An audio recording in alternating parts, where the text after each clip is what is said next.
네, 지금부터 알고리즘 2장 부분을 좀 시작하도록 하겠습니다. 2장은 알고리즘의 효율성 분석이라고 하는 파트입니다. 전체 5파트로 되어 있고요.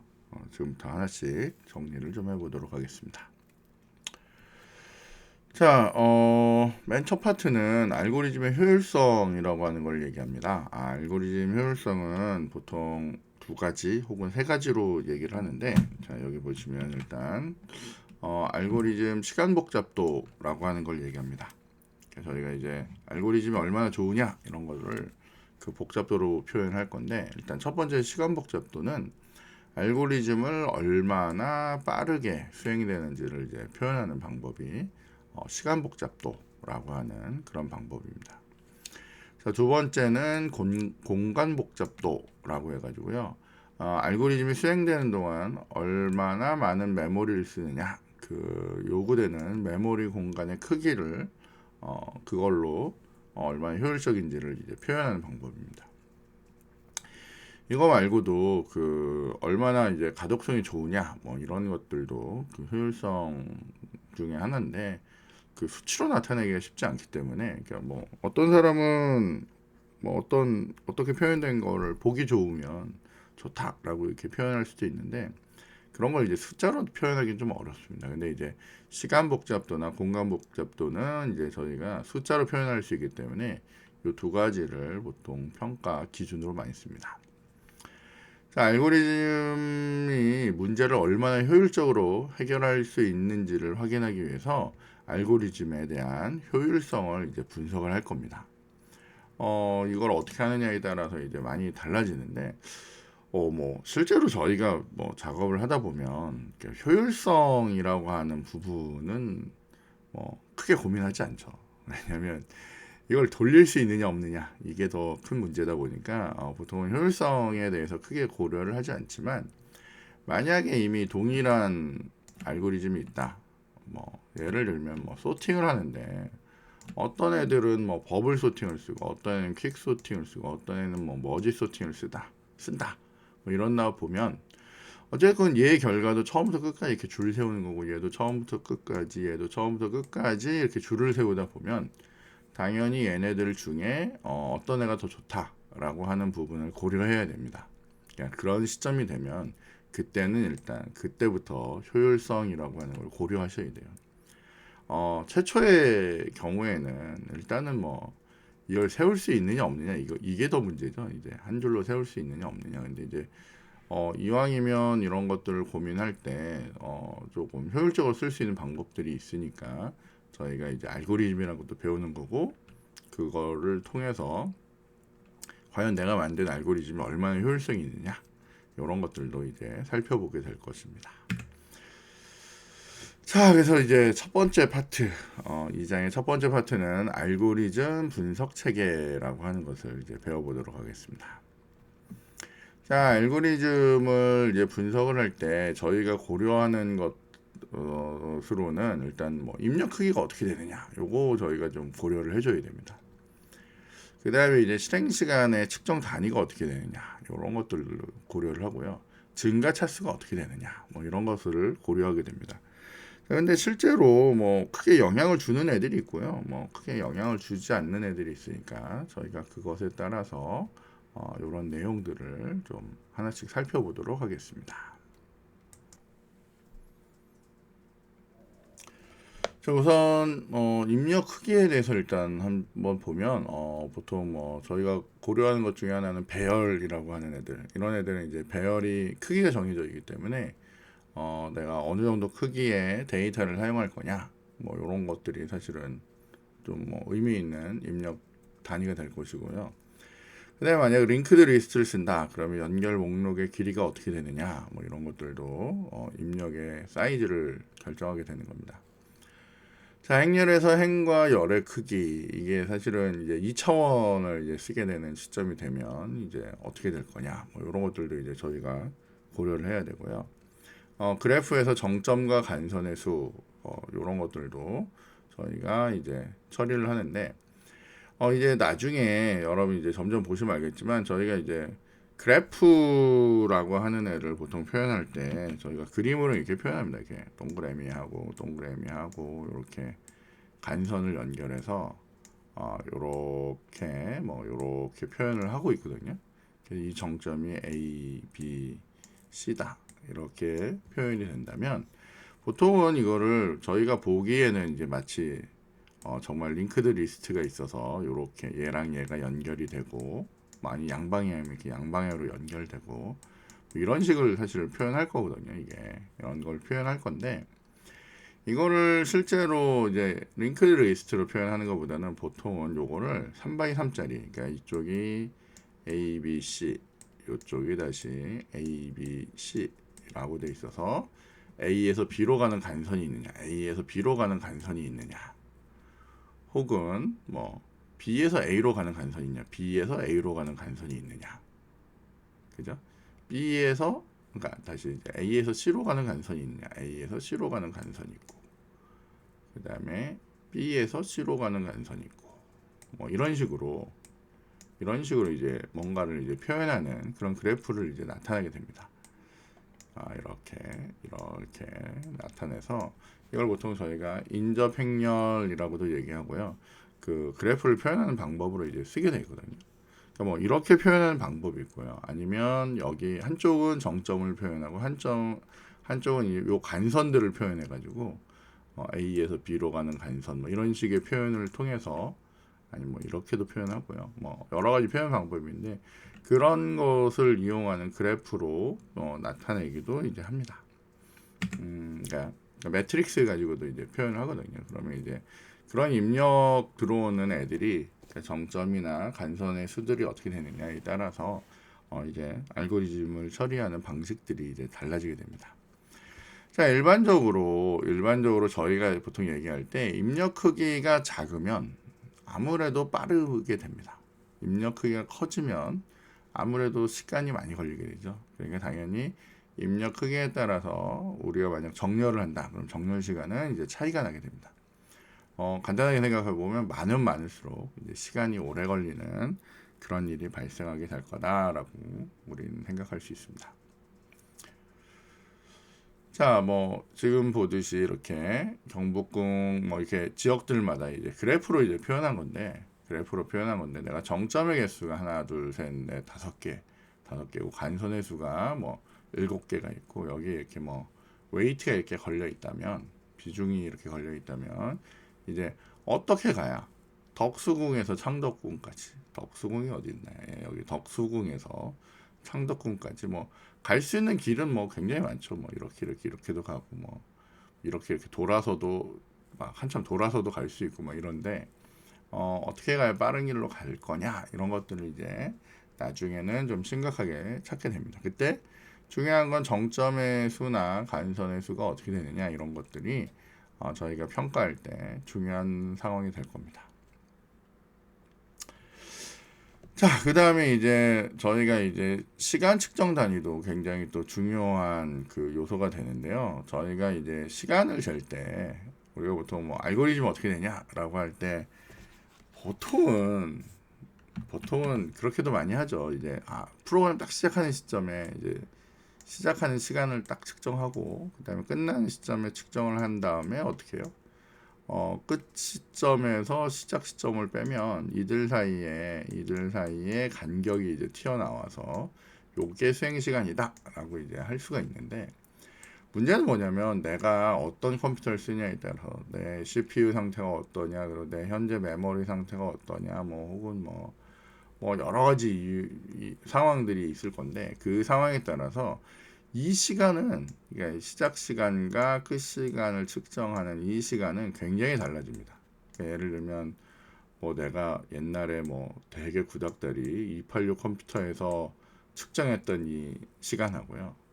요즘 막 어마어마한 막 그죠? GPU가 달려 있는 이런 데서 측정하는 시간하고는 차이가 날 거라는 거죠. 그러니까 보통은 실행 시간을 측정을 할 때 우리가 시간 뭐 복잡도라고 하는 걸 얘기할 때 이제 실제로 여기다 시간 찍고 여기서 시간 찍어서 이렇게 측정하는 방법으로는 보통 하지 않습니다. 그래서 보통은 뭘 쓰냐면 기본 연산이라는 단위를 씁니다. 기본 연산. 그래서 알고리즘의 실행 시간에 가장 많이 기여하는 연산들을 저희가 기본 연산이라고 하는데, 그러니까 기본 단위가 되는 연산입니다. 이제 예를 들면 이런 애들 있죠. 이런 애들 이렇게 계산하는 간단한 계산을 하는 이런 애들을 저희가 기본 연산이라고 해요. 요런 거 배정하는 애들 요런 것들을 기본 연산이라고 합니다. 그래서 얘가 이런 동작이 얼마나 이루어지느냐 뭐 이런 것들을 이제 측정하게 됩니다. 그래서 몇 번 이런 것들이 발생하는지 이런 것들을 계산하는 방법을 보통 사용을 해요. 자, 그래서 기본 연산의 수행 횟수를 입력 크기에 대한 함수로 보통 표현하게 됩니다. 그래서 보통 표현하게 되어 있고요. 뭐 이 코드에 대한 기본 연산은 어떻게 되느냐 뭐 이렇게 보면 이런 배정문이 이루어지는 이런 경우를 저희가 기본 연산이라고 해요. 제가 조금 이따가 뭐 다른 책에서 쓰는 기본 연산 단위를 한번 보여드리도록 하겠습니다. 자, 그 다음에 이제 또 고려하는 것 중에 하나가 뭐냐면 증가차수라고 하는 걸 저희가 고려를 하는데, 실행 시간은 입력 크기가 작으면 보통 뭐 크게 차이가 없습니다. 그러니까 뭐 예를 들면 나중에 저희가 이런 그 시간 복잡도 계산을 하는데, 이게 입력 개수 자체가 몇 개 없으면 뭐 로그나 뭐 지수나 뭐 거의 수치가 거의 비슷합니다. 그러니까 극단적으로 얘기하면 거의 비슷합니다. 자, 그런데 이게 개수가 많아지잖아요. 이게 뭐 한 두세 개 쓰다가 10개 쓰다가 100개 쓰다가 1000개가 되면 이게 그 내가 어떤 데이터의 개수를 쓰는지에 따라서 내 알고리즘이 성능이라고 하는 게 어마어마하게 차이가 납니다. 그러니까 우리가 보통 얘기하는 시간 복잡도 함수에서 사용되는 그런 함수로는 로그 함수라는 게 있어요. 로그 함수. 로그 함수라는 애는 보통 n의 값이 4배 증가할 때 이만큼 증가하는 겁니다. 그러니까 로그 함수로 되면 이제 크기가 별로 증가가 없는 거죠. 이런 알고리즘을 만들어내면 아주 좋습니다. 보통 1차 선형함수, 내가 n이 개수가 뭐 1개였다 10개가 되면 10배가 늘어나는 거고요. 10개였다 100개가 되면 뭐 1개였을 때에 비하면 100배만큼 늘어나면 그거를 저희가 선형함수라고 이렇게 얘기합니다. 자, 2차 선형함수는 보통 얘가 4배 늘어날 때 여기 보면 n의 이승만큼 늘어나기 때문에 16배씩 증가하는, 그러니까 만약에 이게 4니까 그렇지만 이게 만약에 뭐 5였다.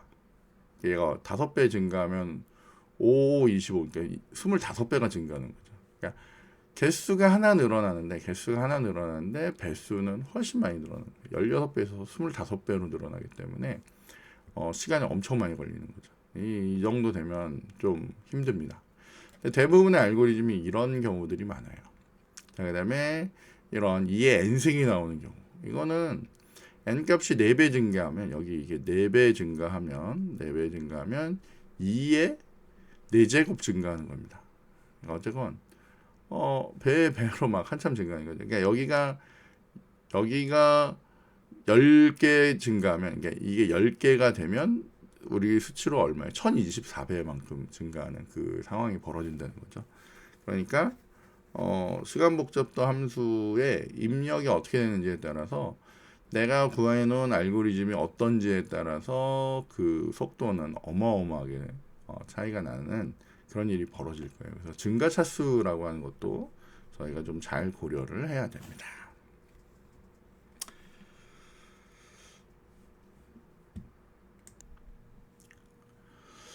네, 앞쪽에서 제가 이 기본 연산이라고 하는 걸 얘기했었는데, 저희가 보통 알고리즘 얘기할 때 기본 연산이 뭐냐, 요거를 잠깐 다른 자료를 가져와서 좀 설명을 드리겠습니다.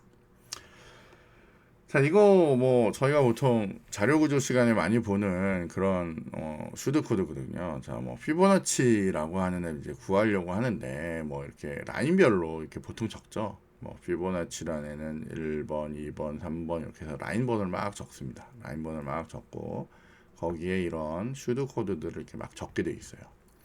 자, 저희가 흔히 얘기하는 기본 연산 단위라고 하는 애는 요 뒤쪽에서 이제 보시면 이제 행번호별로 이렇게 if문 한번 수행하는 거, 그죠? 거기서 거기서 어쨌건 요렇게 되는 문장 얘네들 하나를 그 각각의 이 행번호 하나를 저희가 기본 연산이라고 얘기를 합니다. 기본 연산. 그러니까 뭐 이렇게 더하기가 있는 애도 있고 그냥 이렇게 하나하나 있는 애가 있습니다.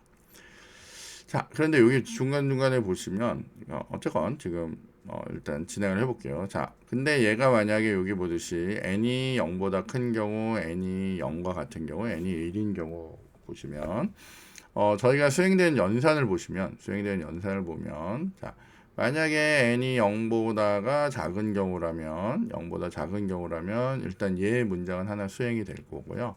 그 다음에 요 다음 두 번째 문장까지 이렇게 하나, 두 개가 수행이 되는 그 상황이 벌어질 겁니다. 근데 n이 0인 경우라면 여기서 n이 0인 경우라면 이거보다는 크니까 요거 다음에 요걸로 진행이 되겠죠? 그죠?